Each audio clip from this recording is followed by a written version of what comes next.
In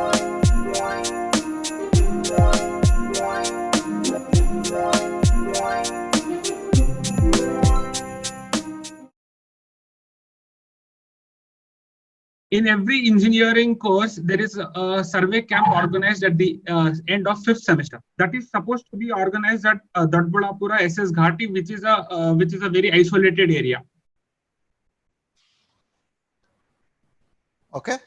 Okay. So the entire civil department has to participate in that. So we were a group of 10 students allocated from the university. In my group, there were half candidates, students who were from extremely North Karnataka. They were from pure Kannada background, and hardly knew anything, hardly could speak Hindi or English.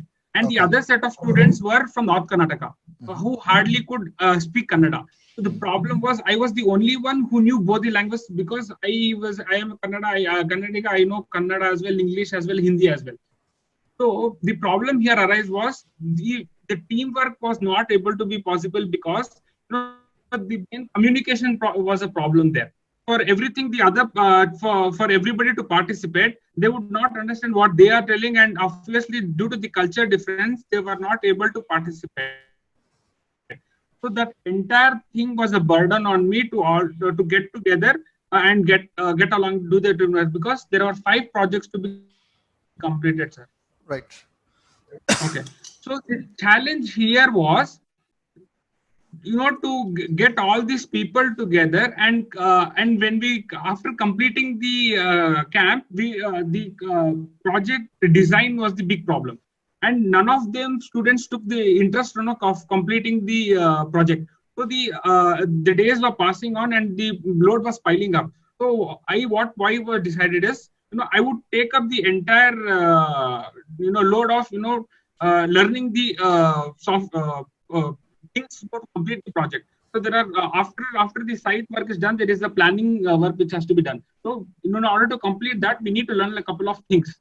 And the faculty in charge was not he was a fresher and not well versed, to help us to do this project. So what I did was, I decided that I used to go to the faculty's experienced faculty who were teaching the other batches. So I used to bunk my regular classes. I used to request them to give me a place, because usually they will not allow the other students. Respective faculty only has to train them. All the faculty, the other faculty to help me out. First of all, I learned it, how the all 5 set of projects to be done. Then I made all my friends understand them, and I have allotted them the work. And then yeah, go on. I can hear you. And I have successfully completed the entire 3 months project in 1 month, and we have got a couple of good grades in the extensive survey camp at the end of 6th semester. This is one initiative I think this is a wonderful story. It's a superb story. Now, because your story includes credibility, it includes leadership skills, it includes communication, all the 4 things that we're talking about, right? It includes, and it also silently includes the learning capabilities. Okay. Now, in your core competencies, when you write, this is the answer which even Arvind should also include in his thing. Write your core competencies as problem solver. Right. When you write something like problem solver, they're going to get this. That suddenly becomes a question in their mind. How did you do? Right. You could even put problem solver with leadership skills. Right. Team management and team coordinating skills. Now, these are kind of things which people look in the entry, in the entry level of jobs, because you're going to work with different teams and you're going to work with different skills and different languages and stuff like that. So it's super important in that way, right? So you put now what I would suggest you, the story which you told me right now, for example, you have taken say around maybe 3 to 4 minutes to tell me the entire story. Yes, sir. Right now, the core points of the story should be there, but try to tell me the story in only 2 minutes maximum. Sure. If you can tell the story in 1.5. So what happens is the extras and all you will cut. Yes. And then you will focus on the key thing. Yeah. Right. couple of like yesterday I was telling you. So I want everybody to consider this an example and learn. Okay, don't think that this is a Rasik story and only connects to him. This is not how it is. See, when you pick any story, So I have. let me just finish this. When you pick any story, right, Yeah. the way you go through this entire thing is how it matters and how you are bringing in points. Now, don't just focus on completely I have took and done myself. For example, in your story, if you have added this small saying that I managed to convince a couple of my friends who can work with me to ensure we all together can complete this entire thing. That suddenly adds newer versions to the story where you are not only a leader, but you are a team player where you can gather people to ensure the work is completed, not just your own. You understand? Yeah. That's what I was trying to say. Sure. Keep your story as your core thing, and then a little tweaks here and there, which connects to the kind of a role is when this, I think, is a wonderful story. And in the beginning, you told me with at this age, stage, this experience, I will have only, don't worry for all that. It doesn't matter if your story is professional or personal. It does not matter at all. All people who tell professional stories, to a level, interviewer will also think, okay, it is because of his job he's telling. But the moment you connect a story which is not to the job, but that passes the skills, right? They're like so happy. They have nothing to, counter that. So I think it's a very, very good and wonderful there. Right. Sir, I have one. Can I share two more? Fayaz, I will answer your question. You are saying that is it a good practice to blame others in success story? No, I don't think you should ever blame anybody. Blaming somebody is basically whining. If you blame somebody in your story that because of him, we couldn't do kind of a thing, that actually gives an impression that you are a whiner. Whiner is the one who cries for things like that. So, this problem, these things happened, so they didn't allow. These problems I faced that. So people don't want to somebody who would start complaining about things. They know that it's a tougher situations. They like people who can come out of the situations by doing it. So try not to blame anybody in your story. Okay. Yeah. Tell me, Rasik, you're saying something. Yeah, sir. I have a second story. In my sixth semester, civil engineering sixth semester, I have published a research paper under my maths HOD. So I was always, in the few initial years, I didn't know what exactly a research paper is. So what I did, one fine day, the HOD calls me up and she says, I have data available with me, and I want you to make it a fruitful in outcome and make a project out of it. So what I... Go on. I can hear you. Am I audible? Yeah, you're audible. You're very much audible.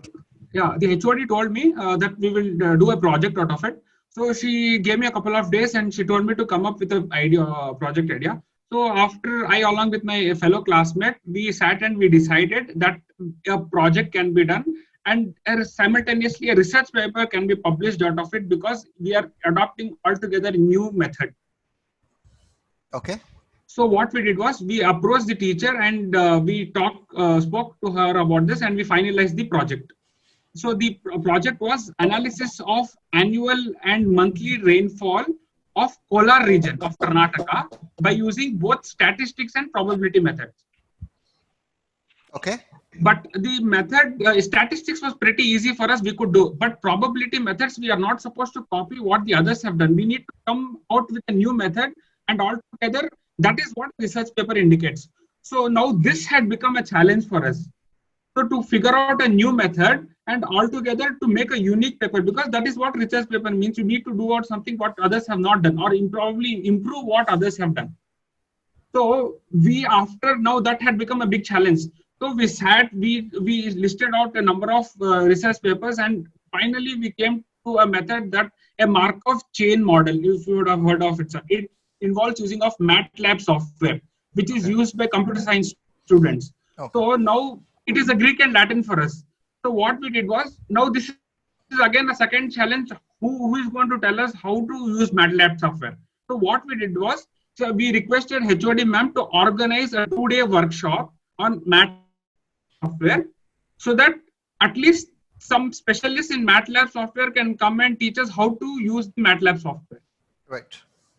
So I and Ben took an initiative. We successfully conducted a workshop of MATLAB in 2 days, we learned how to use the MATLAB software. We inputted the data, we got a prediction of rainfall, we converted that into a research paper, and our final research paper got published in the February this year in International Journal of Scientific Research. Wonderful. I think it's a pretty strong story. See, your stories are getting super powerful. This is a wonderful story.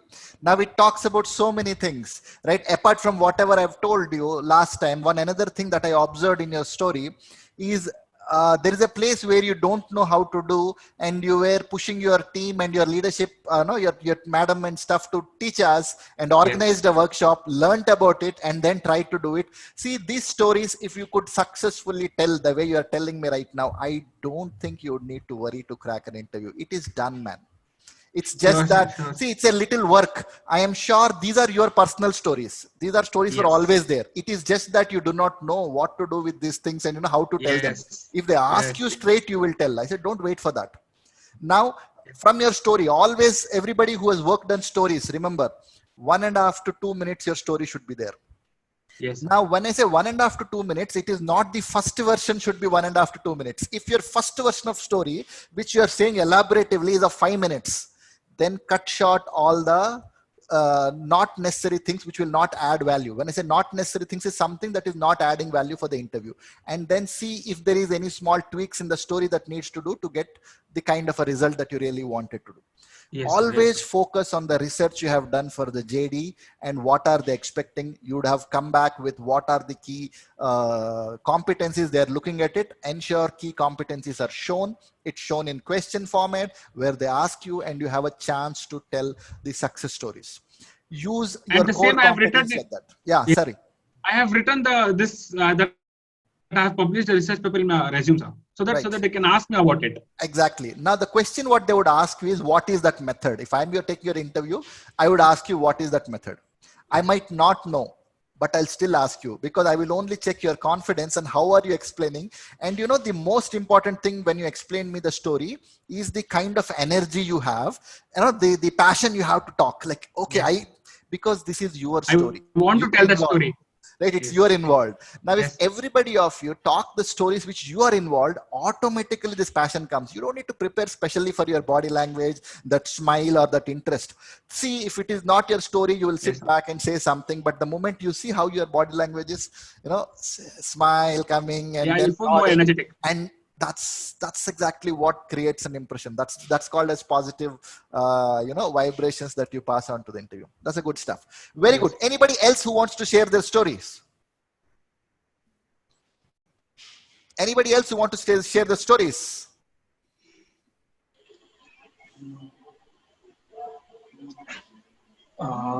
Sir, this is Jeremiah here. Jeremiah, tell me. Switch on your camera, yaar. The position I was sitting is not that good. Okay, it's okay. I know every day you are a bodybuilder. I already saw it a couple of times. Tell me.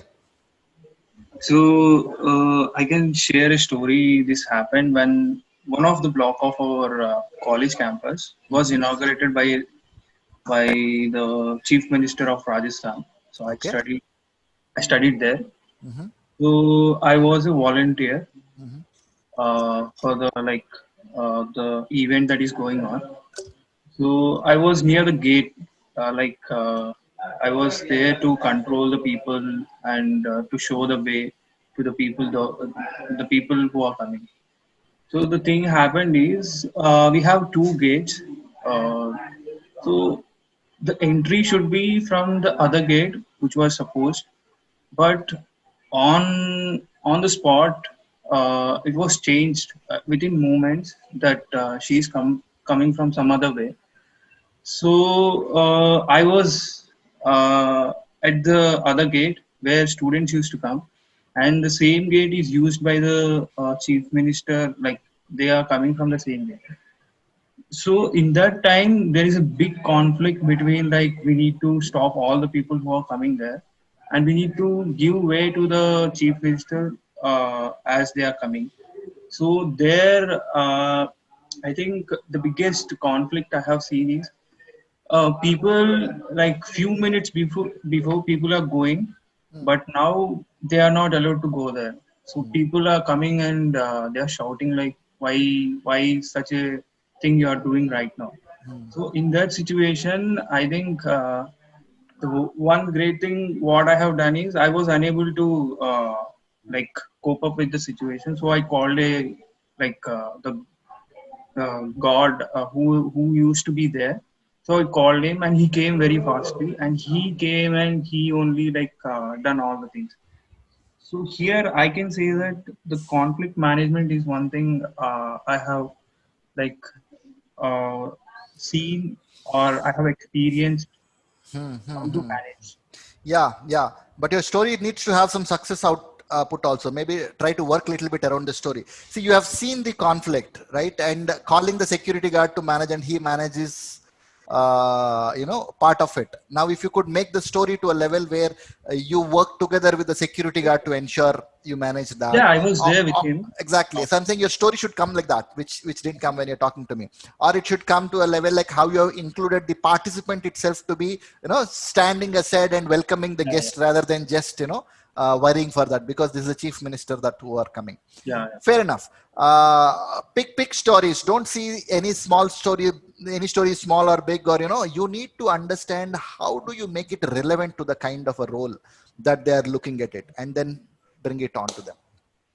Wonderful. I'm sure everybody would have put up some stories. If you have not put up, please work on it. Anyway, today the objective is not just to listen to all of your stories, but then we thought we'll spend time on questions and answers, right? Tricky questions, what people ask, and how do we go about, and things like that. So I hope you all would have prepared some questions for me, and you want to know, okay, how do you answer that? So before you people start asking, some basic stuff which I want to say. See, let's utilize this time to understand the difficulties and how to go about it. Let's not talk about some things which are like very general and common things which you are aware of it. Try to understand, ask and learn questions which you think are not very simple and straight, and we will see how to look at those questions and how to answer that. Fair enough. Are you all ready? If you're all ready, just type yes there, or you can talk to me, because we're little people today, so everybody can, switch on their speakers and talk. Not a problem. Should we start? Sir. Which question do you want us to start with?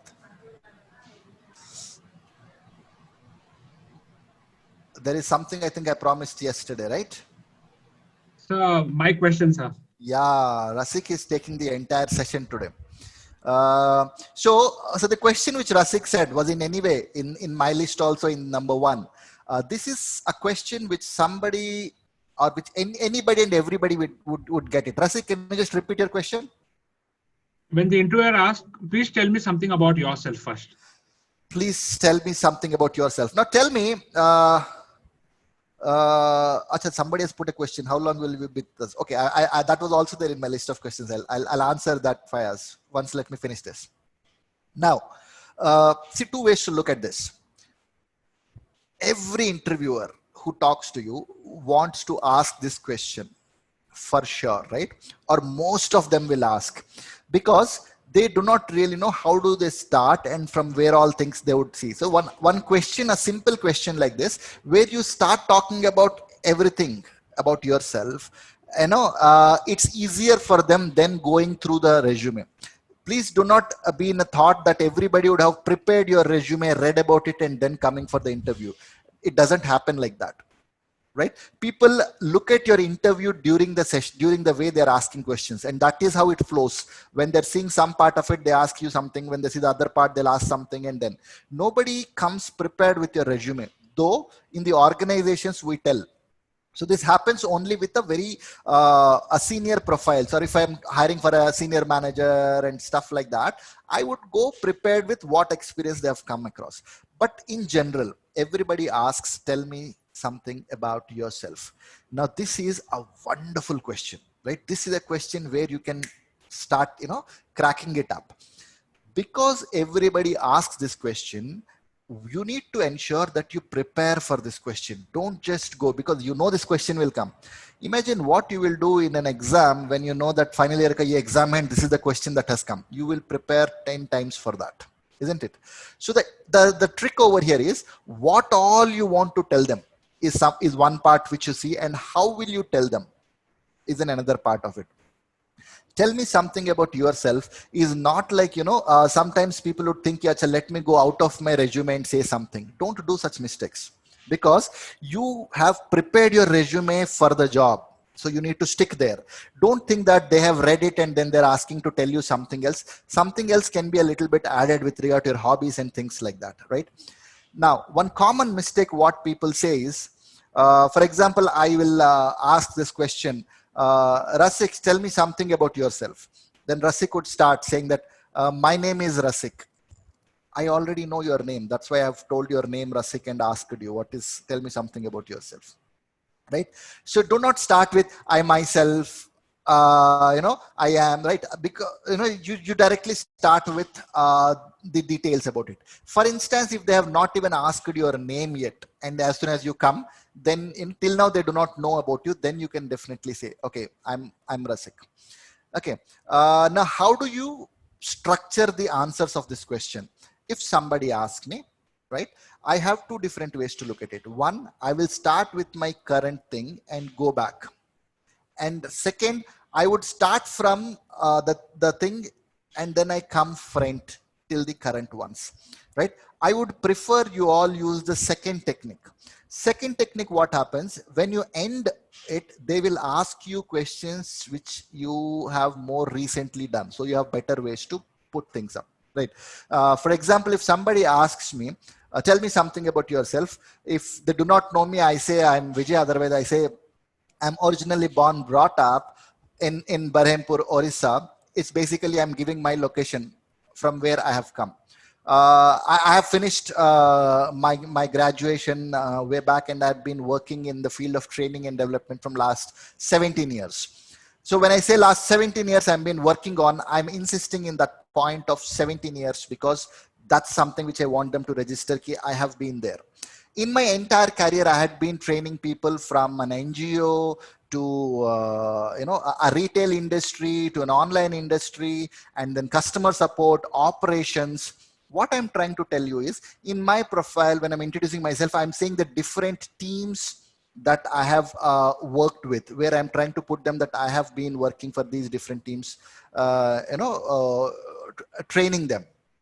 Normally my trainings would consider, and then, I talk something about how I do my trainings, right? More recently, like I was being awarded as the best trainer from Lush, which is in UK. So I've been there, to take the award, which is very, interesting and inspiring for me. The moment I say like this, I'm saying my exposure is into different parts of the world where I had visited London, I had met them, I have collected an award, and very recently I had been awarded as the best manager by Times Now and People Skills. Now this is, I'm saying the recent ones. In my later experiences, and then, you go on. Now the way to keep it is, keep it to the pointers. Like each pointer which you leave, they can ask you on something in the second part of it. Right? Don't try to explain everything in this question and take some 10-15 minutes to explain this thing. Okay. So when somebody asks, tell me something about yourself, you would give like a brief headings. Okay. So the idea for you is, the second question after that should come from the headings or from the points that you have spoke to them, not something very different. If they ask you something from the points you have mentioned, then you have started cracking it, because they're already on the track that you are trying to set, that you're giving them a point and they're picking that. So keep your something about yourself very crisp, right?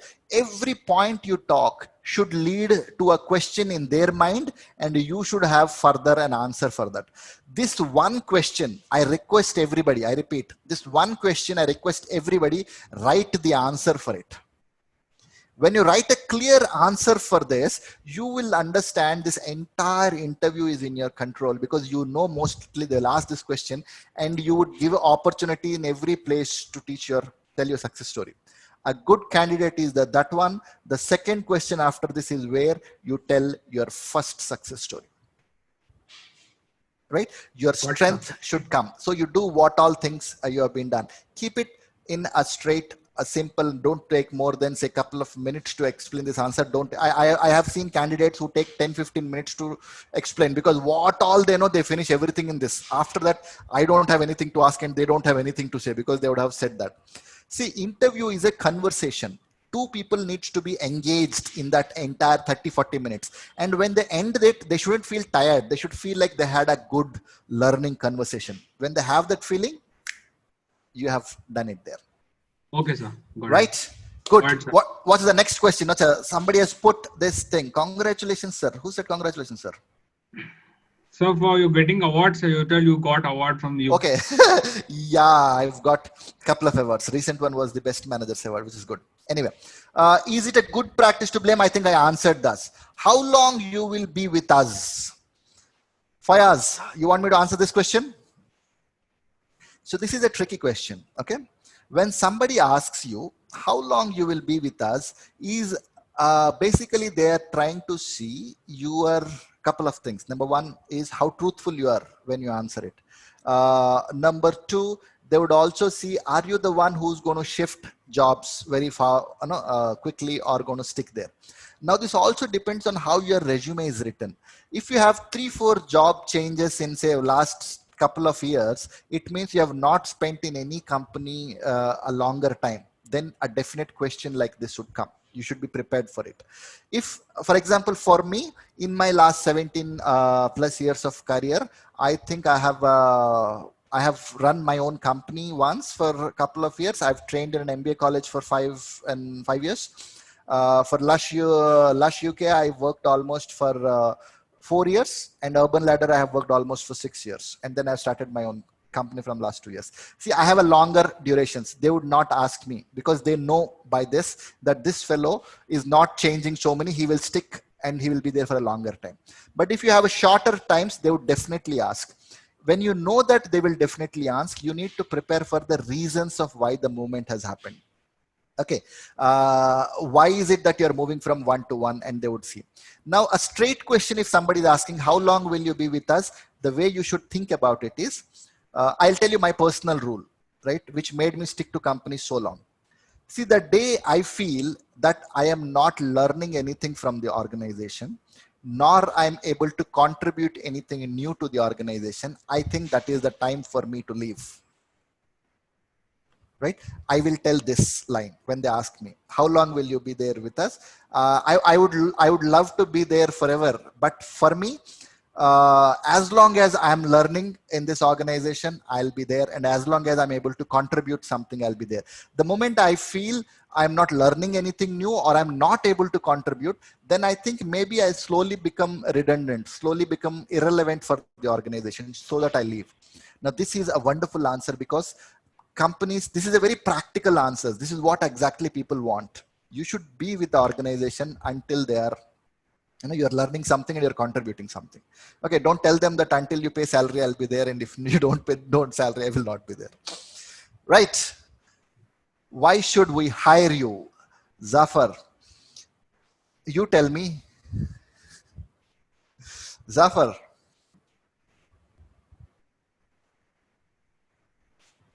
Are you there? Can you hear me? I'm asking you this question. Why do you think somebody should hire you? Okay.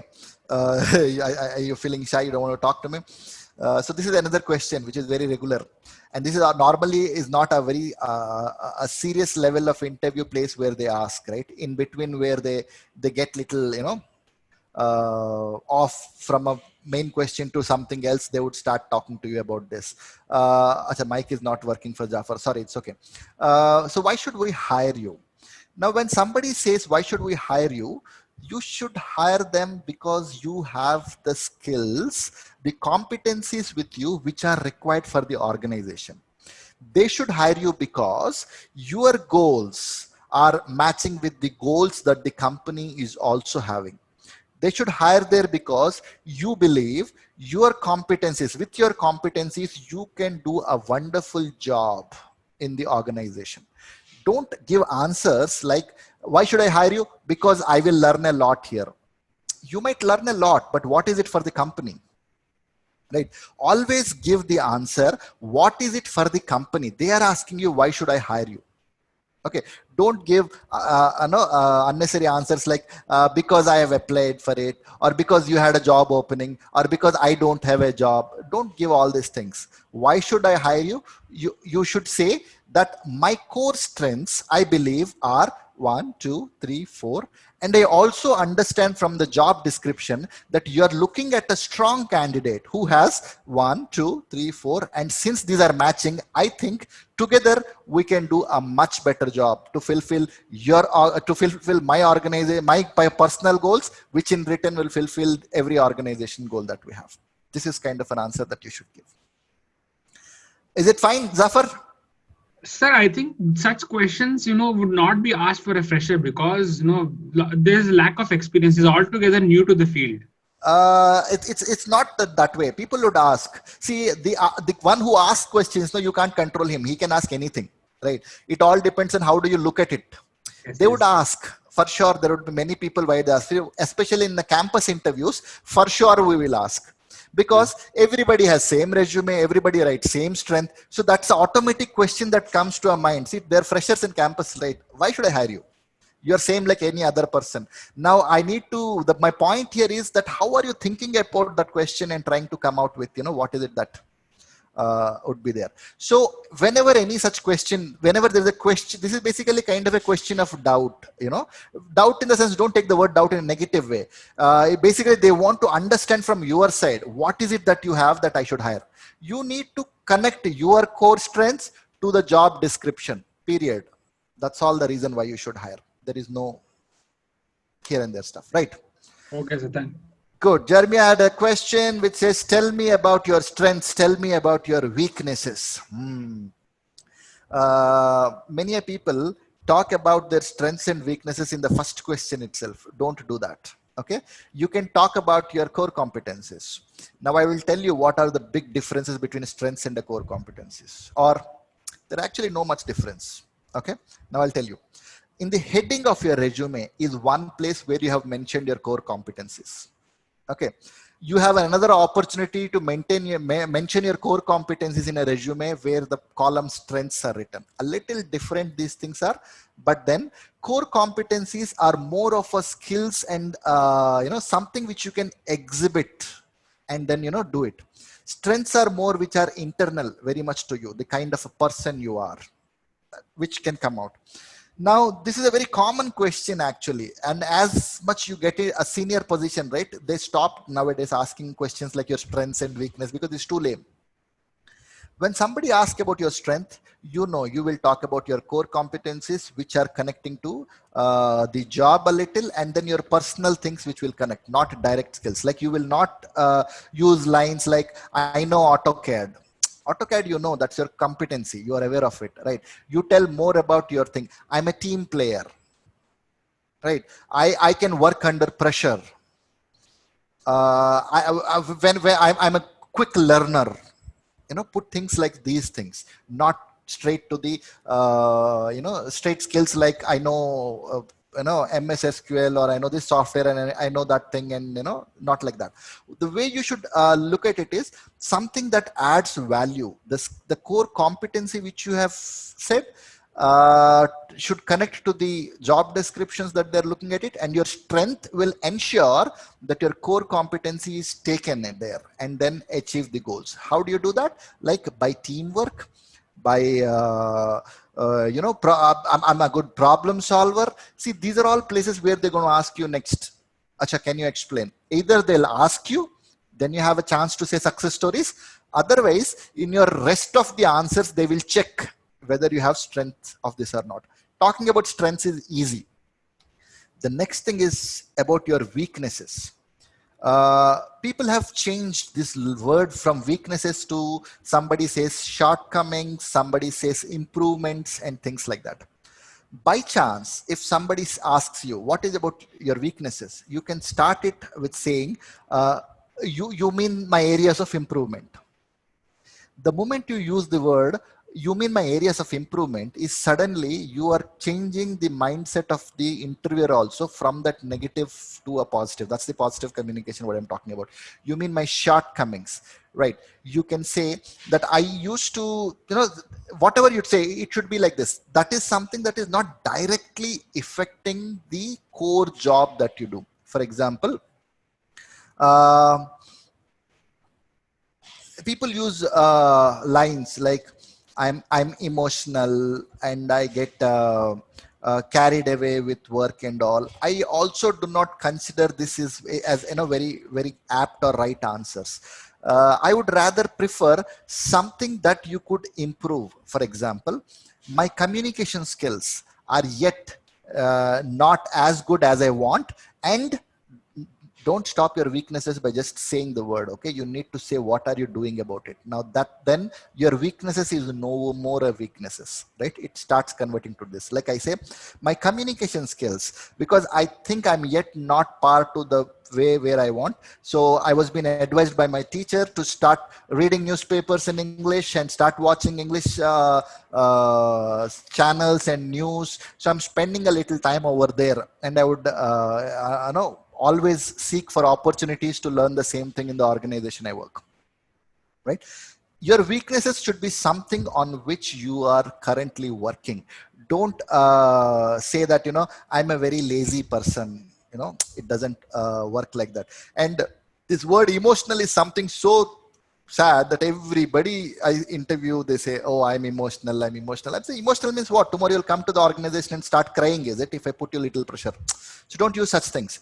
Use weaknesses are this. For example, if you write your 10 core competencies, right? First 5 core competencies, you talk about it.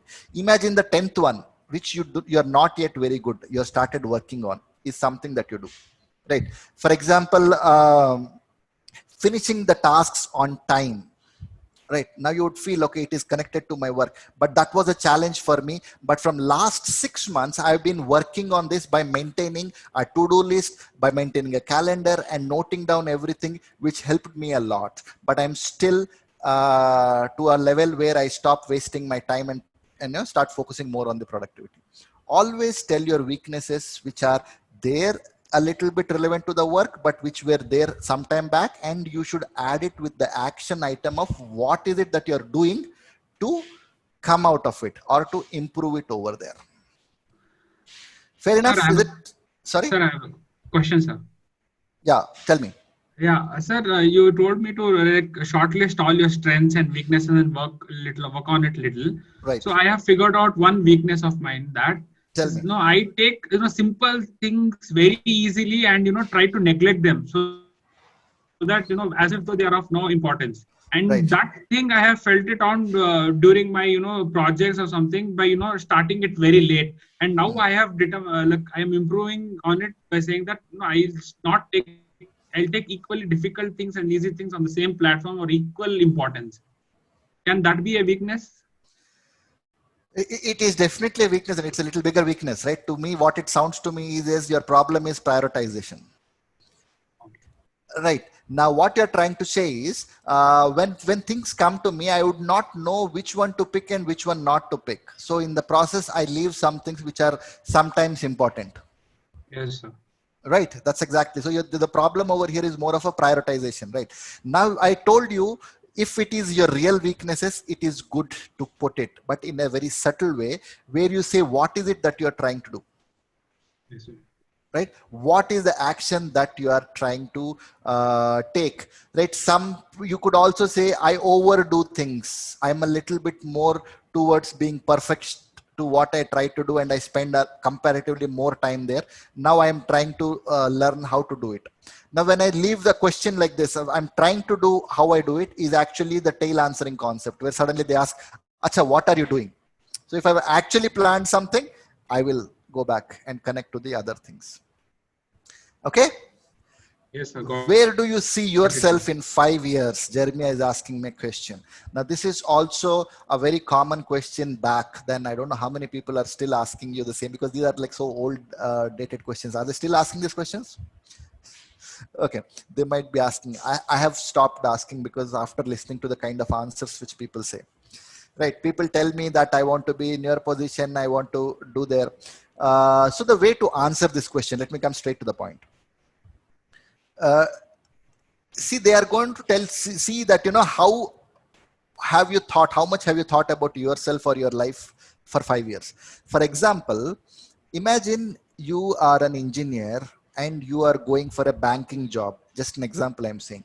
And there you try to give a 5 years down the line, whatever you say, they would say this fellow is just throwing, because what he studied, what was his earlier experience, and what is he talking about right now? Okay, now this is actually a very a tricky question, where they will try to observe so many things out of this.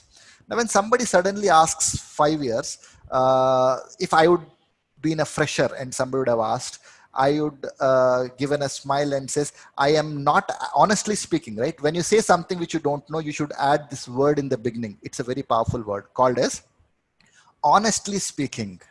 I haven't thought so much about where exactly I would be there in 5 years. But my first 2 years, I want to explore every possible thing in my career, so that this will pave a path for me to see where I really want to go ahead in my life. So what you're trying to say is, in the initial time, you don't want to fix your mind that I will be there and only do that. That's not actually the right way to do it. In fact, I tell all the people who are freshers, when I do a campus to corporate sort of programs, I say, don't decide that I will go there and I will do this and this is the job and I'll live. First couple of years in your career, right? You should try to see as many different things as possible. This is when you will learn. And then you will see where you honestly fit in and where you actually like your career to go, and you can move there. Imagine somebody who joined a sales job to do some kind, say for example, selling a credit cards job. And after 3 months, he's like, because he joined, he's there. Now after 1 year, when he's shifting a job, because his old experience is in credit card, he now again joined a credit card. And it continues. Maybe you don't know whether he really wants to do that or not. The initial years of your career is for you to explore what all things that you can do, what all things are something that interests you, what all things where you can give your life to grow and become something very, very big, right? So somebody asks for 5 years, say, oh, 5 years, I'm honestly speaking, I'm not yet very clear about that. But what I wanted in my initial time is one way of looking at it. Now, somebody who is already little experienced and they're over there, they can actually, if someone is 5 years experienced or 4 years experienced in their job, they know they would have already got a career path for them. Now, if you are at an assistant manager role, then you see that for me, from an assistant manager to be a manager, it will take another 2 years. From there to maybe a senior manager, 1 more year, and then from there to another position, right? You could say, I don't exactly know the position, but what I want to do is I want to handle a responsible position in an organization like this, where I can give my best, and an organization also helps me to work on that. On these lines, people should talk, right? I'm not saying the exact lines, because it depends on what role you are, what is your core competencies, what is your experiences. It depends on that. But the way to look at this question is like that. In 5 years, if they ask for somebody who is just 1 year, 2 years or fresher, you say that 5 years is really long, but I have my plan for next couple of years. Like, this is what I want to do. With this, I will know where actually I will be able to contribute. And this will lead me, I'm sure, to the next level of thing. Now, a lot of skills you are showing by answering something like this. Clear, Jeremiah? Is it fine? Sir, I have one question, sir. Who's this? Arvind. Arvind, sir. Tell me. There is one question from Yes, Balu sir. also in the process. After, tell me. Tell me, Arvind. I attended one interview, sir. Hello? Hello? Can you hear me? Your voice is a little Actually, cutting. I attended one interview. Okay. In one of the interview, they asked me one question, sir. Why there is a gap in your employment? Why there is a Why gap there is in your gap in your employment? employment? Okay, I got the question. Is there a gap in your employment? Right. Now, it's like this. Now, this is a very honest and genuine question. And I would say you should need to give a very honest and genuine answer. Now, this question will not come to people who don't have a gap. But people who have a gap will definitely have this question. That too, if you have mentioned years of experience and all. Don't try to say some unnecessary story like I had some kidney stones, so I had to go, or my somebody expired, so I need to do this.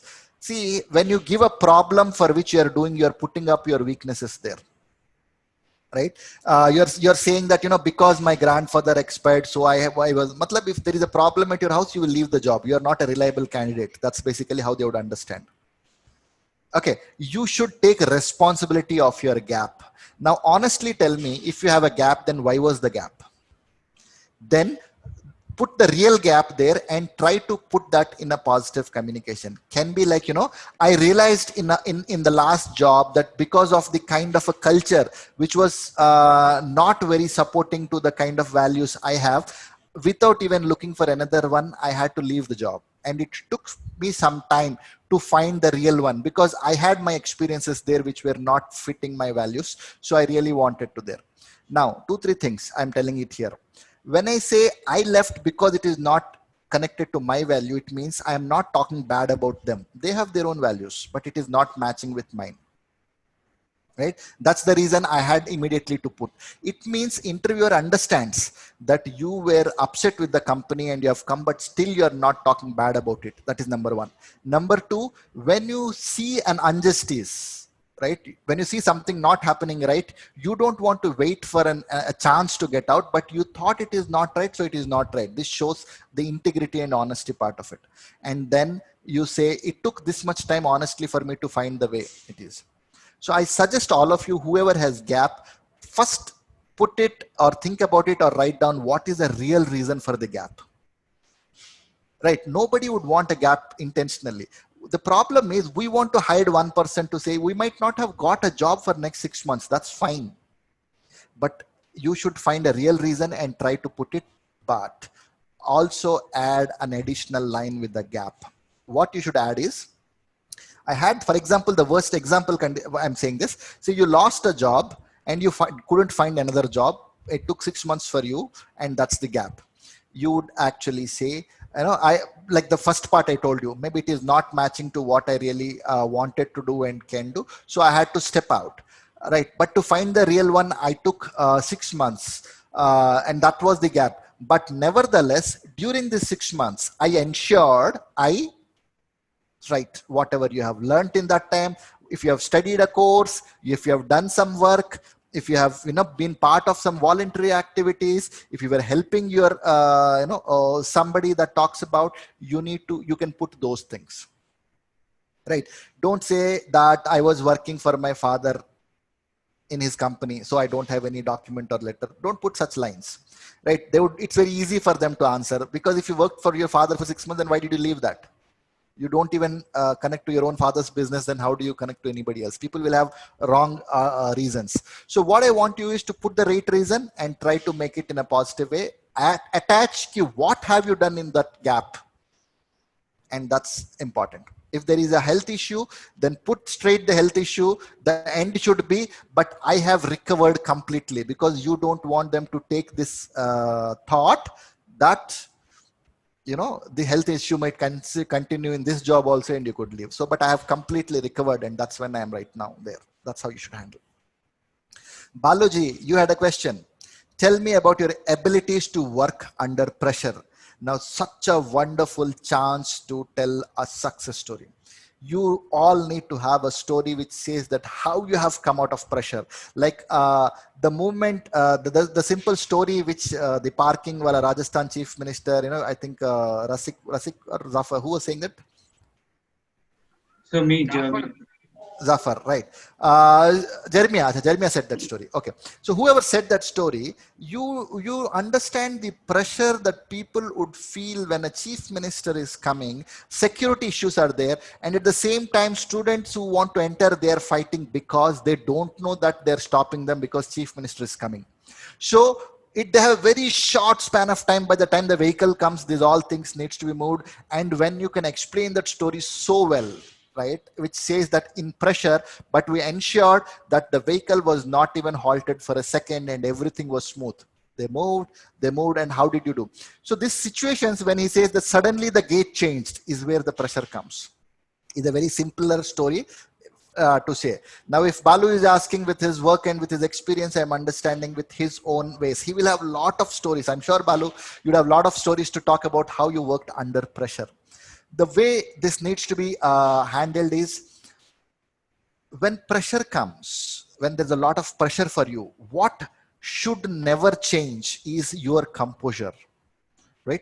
Pressure is an external thing. It will affect only externally. Nothing in internal should change. Okay, that's what it should come out.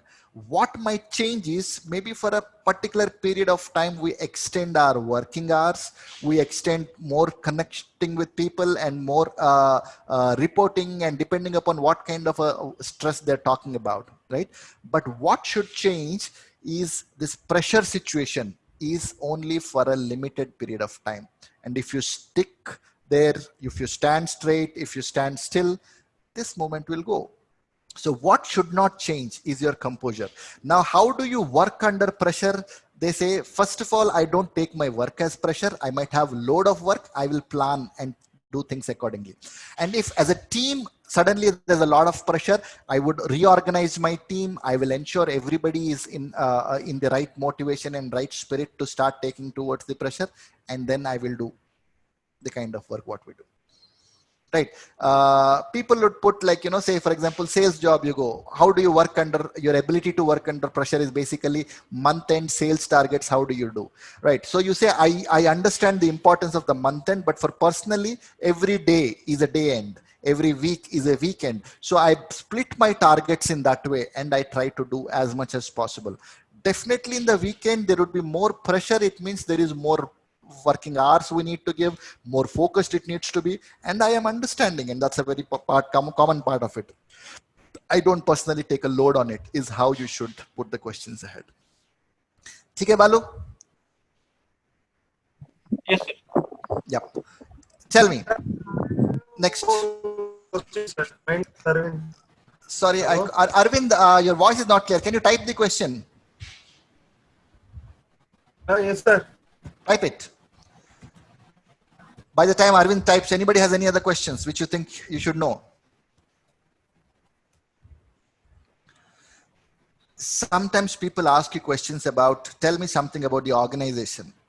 See, it is their own organization, they know. The objective for them to ask such questions is to see whether you are serious for the job. Have you prepared for it? Have you not prepared for it? And, you know, they try to take things in that way. What is your expected CTC? Arvind, are you a fresher or an experienced candidate?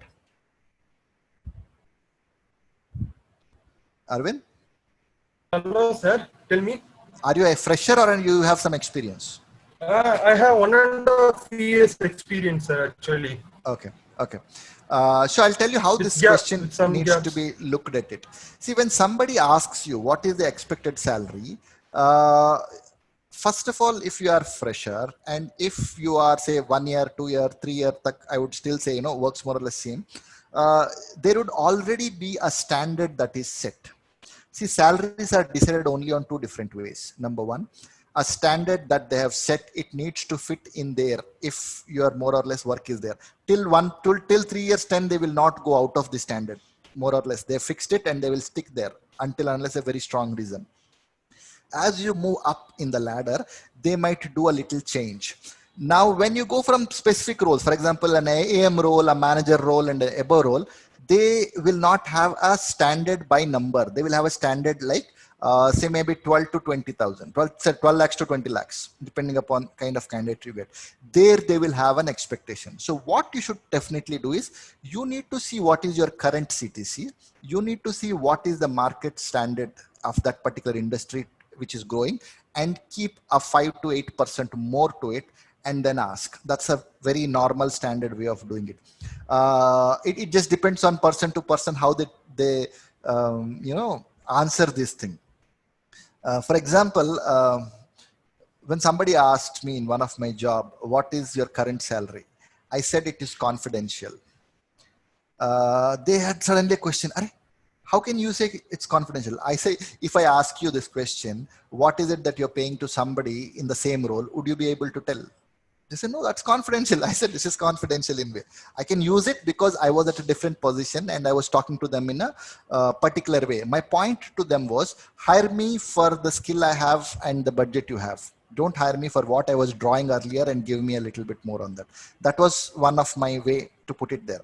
But that's not how everywhere it works. You need to say your current salary when you are putting whatever you are drawing, right? And then to that, a normal typical hike which companies give will depend from 20 to 40% in range of that. You should keep, say, somewhere around 35 to 40 where you can ask them, and then you negotiate. Don't try to ask 100% on your current thing, because they will have a question. If you ask on that much, then you need to have a strong answer. Now, if your salaries are not very high, right? Comparing to the industry and the kind of company you're not going, don't focus on what is your salary and percentage of hike. You can tell them that I'm sure you would have thought of a budget for the role, and there should be a bucket or a bucket for that particular level of position. I would be fine with that, is how you should answer. If you think your salaries are comparatively low with the industry. If you think your salaries are high in the industry, then you say, currently on my work, what I'm doing, I'm drawing like this. I would expect maybe a 25 to 35% of increment. Or when you should not say 25 to 35%, you should say 35, one number. Don't give them a bracket. Then they will always consider the lower one, and you'll always in your mind consider the higher one. Maybe a 30% is a number which is good.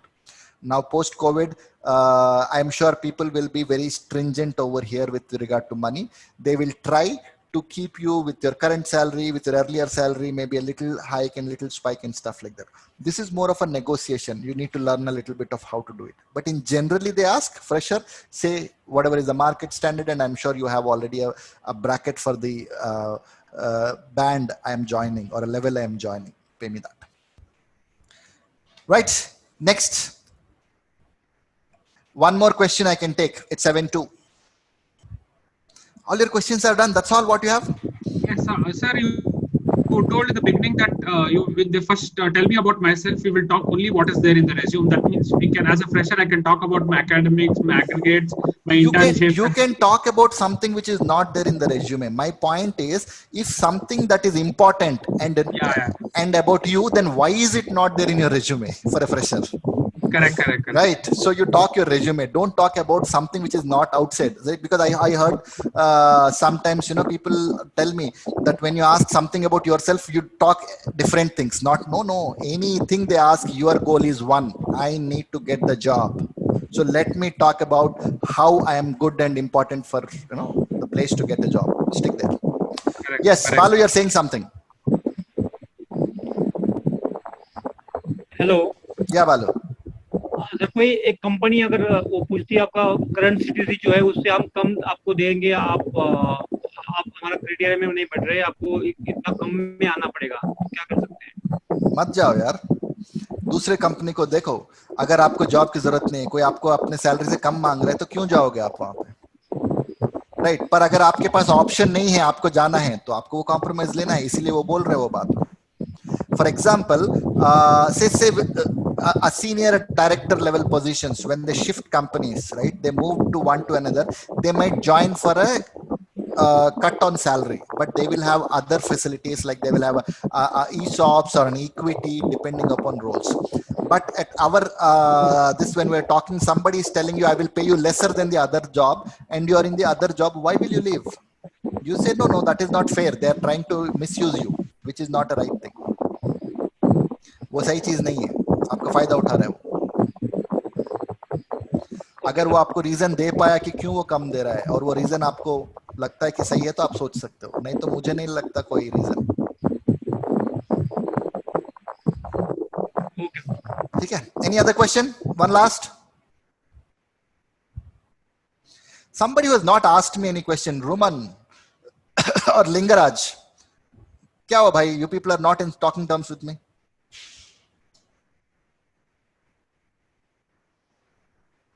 No, you people have no questions. Sir, could you please share your email ID in future? If you have some couple of dollars, we can mail it to you, or You can WhatsApp me, it's faster, but if you mail, I check and I reply you back in mail is difficult, but I can always share. You okay, sir. say WhatsApp I can do should it. I chat? I put it in the chat?